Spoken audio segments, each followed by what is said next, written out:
Hi, welcome to my channel. My name is Hugo, and today we're going to see what's going to be the best stocks for this week. We're going to do a market analysis, and I'm going to explain you why I went for this ETF that you're seeing on the screen. So stay around.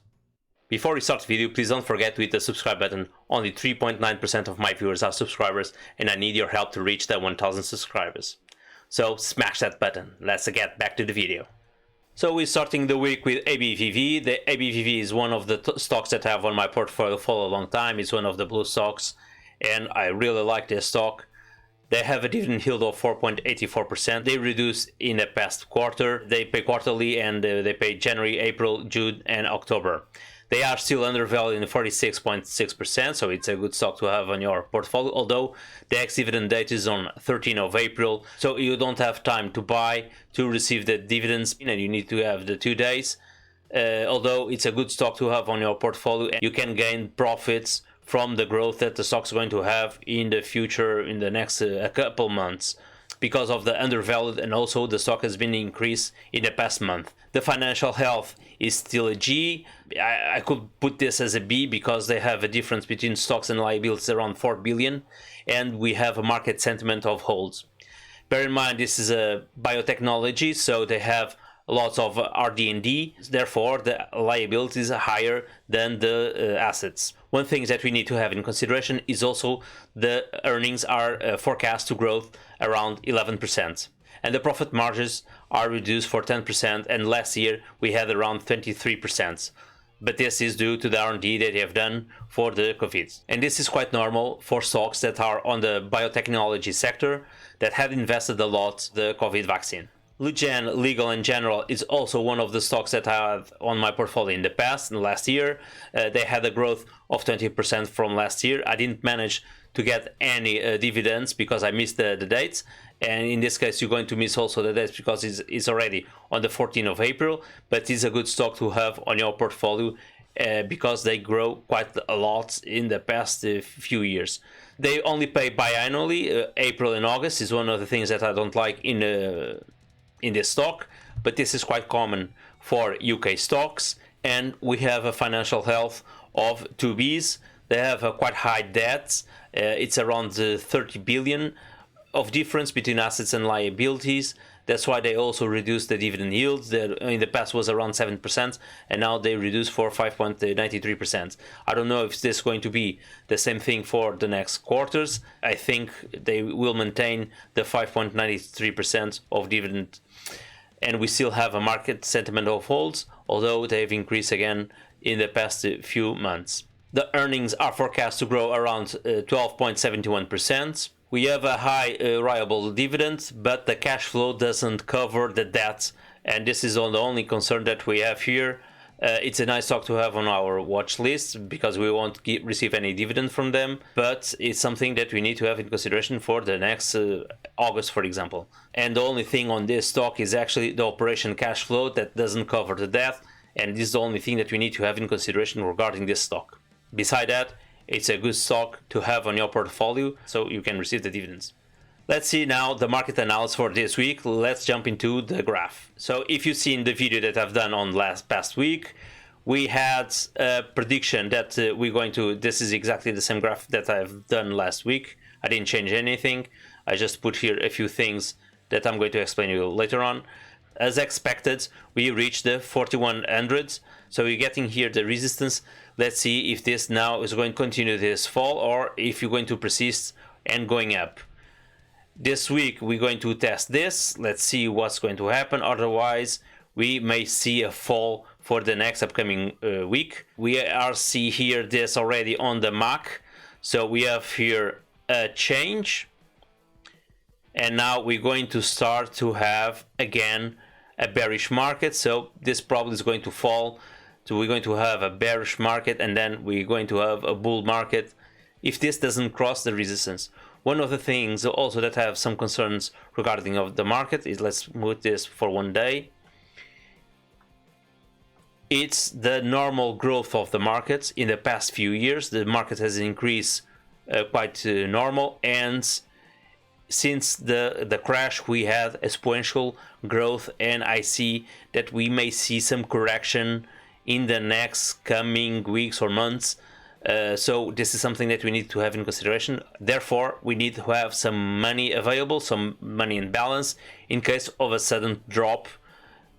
Let's see, we are testing the resistance at the moment at the 41. Let's see if this increase, and this is a week that we need to look at markets for the predictions for this week. Probably we're going to have a fall since we are here already, a bull market. Let's move this for 1 hour. So as you can see, we have here now a shift from a bull market to a bearish market. So the tendency for this week is going to have a fall unless this resistance is tested again, and then we may have a breakout and maybe reach for the 2200s. But I have some doubts regarding that, and I think we're going to fall. The tendency we may going to test again on the support around the 4K maybe, and then continue up for the next until the end of the month. So this week is quite important to see if we're going to have a breakout or if you're going to have a fall, a bear markets, and then get the support around the 4K again, and then go for a test for the 4200s for the until the end of the month maybe. So this is quite an important week we have here. Let's have some attention to the market for this week. So if you want to copy all my trades, you just need to go to eToro, look for my nickname, and you can start copy all my trades. I recommend always start with 800, but you can start with 500, which is the minimum at the moment. More you invest, the more gains you're going to collect from the dividends, and also you're going to have more profit from other stocks that I have. So now let's look into my portfolio performance. So my portfolio this week had a growth of only 3 decimals regarding the US market. The market had a 2.10% of increase. My portfolio has a 2.13% of increase. Since inception, we had a growth of 17.31%. So we have a growth of 1% since last week. And the top 5 stocks for this week is going to be Twitter with 11% of growth, Apple with 8.13%, Microsoft with 5.57%, Facebook with 4.62%, and Palantir with 4.21%. Beside Palantir, which is a growth stock, all the blue chips had increased this week. That was the tendency of the SP 500. We reached the 4100, so that's why the all blue chips we had a big increase as well. In terms of payments, we had a lot of payments during this week for one simple reason, because we managed to close the ticket we had with eToro and all the payments were done. So WMT was paid, MPW as well, GNQ, DIV, GlaxoSmithKline, and finally AMZA was also paid this week. So we had a bunch of money coming into my portfolio. We're going to have a look into the spreadsheet more towards the end of this video, where we're going to see how much we get paid from MZA and the others, which I have a big investment and was a big chunk of money that we got in the portfolio this week. The new acquisitions was MCHI. So this is actually a ETF which paid dividends. So one of my strategies was actually get rid of Tencent, and probably I'm going to sell as well Alibaba, which doesn't have good performance, and I'm going to shift all that money, canalize all that money, and invest on the MCHI.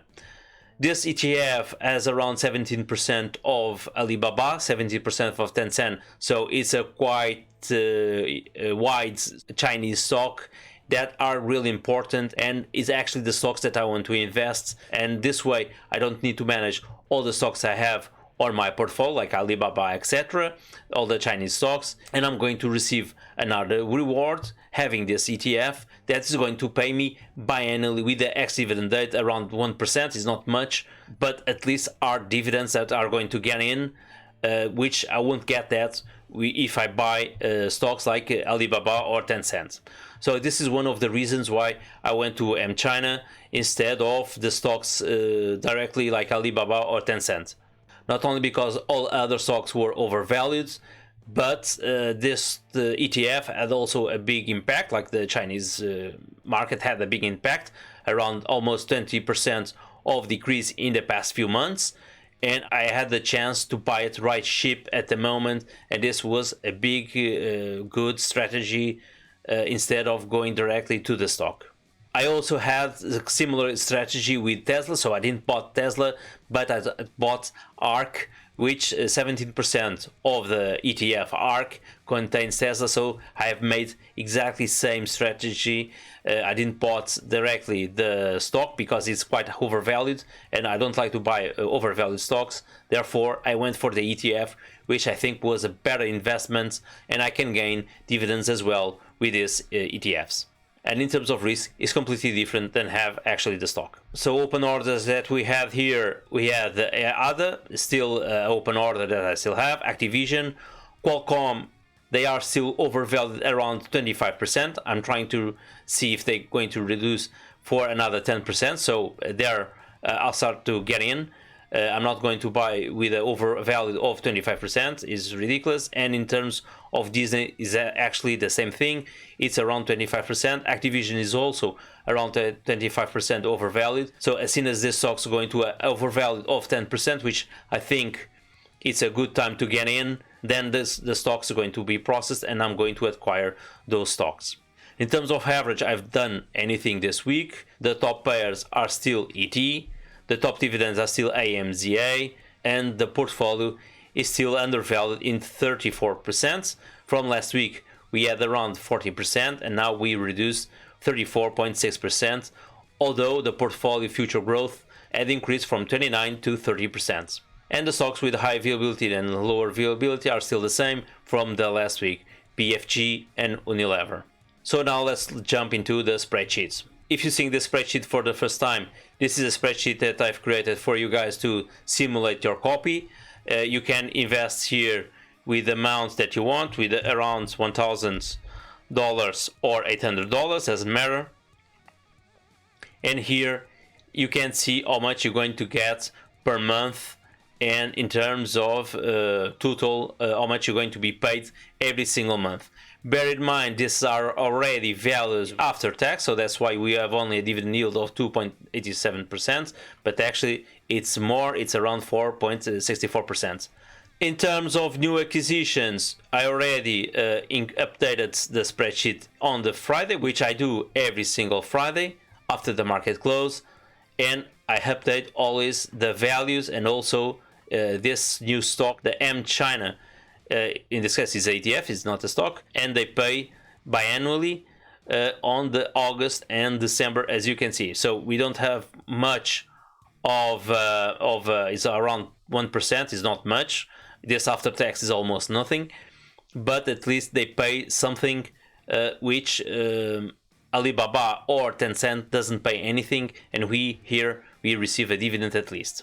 And we are not so exposed only 2, 3 or 4 stocks. We are exposed around 10 stocks that are contained in this ETF. So in terms of risks, is much lower than any other stock. So as you can see here in yellow, this was what we got paid this week. So AMZ, they paid around March and February. Already put here April, because we got paid in April, not in March. But I just want to make a reference that March was already paid, in April and February as well, but we receive on April. So this sometimes we detour. This was a ticket that I've opened with them to make sure that we did receive the payments for AMZA, which I got a little concerned for more than 3 months that we didn't receive any payments for AMZA, and this is a stock that has quite impact on my portfolio. So we did receive AMZA, we did receive DIV, which is for me, it's one of the greatest ETFs as well that I have on my portfolio. We got GlaxoSmithKline as well paid. So as you can see, they were supposed to pay in February and they only paid here in April. Again, this was due to the ticket that I had opened.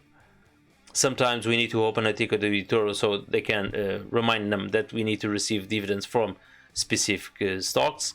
And J&Q as well, we did receive the payment for this week regarding the 2 or 3 months, I think, but this is something that I always upon the numbers to see how much they paid. So in this case, I think they've paid in percentage, they paid around 2 months or 3 months this week.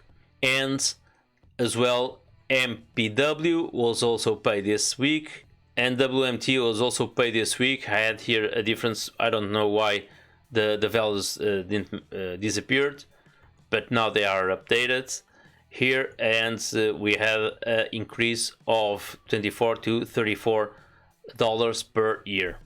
Once again, I like we enjoyed the tips for this week. Don't forget to hit the subscribe button and to hit the bell. Also, if you think I forgot something, please don't forget to leave a comment. I'll try to reply as soon as possible. And once again, guys, thank you and see you next week. Cheers.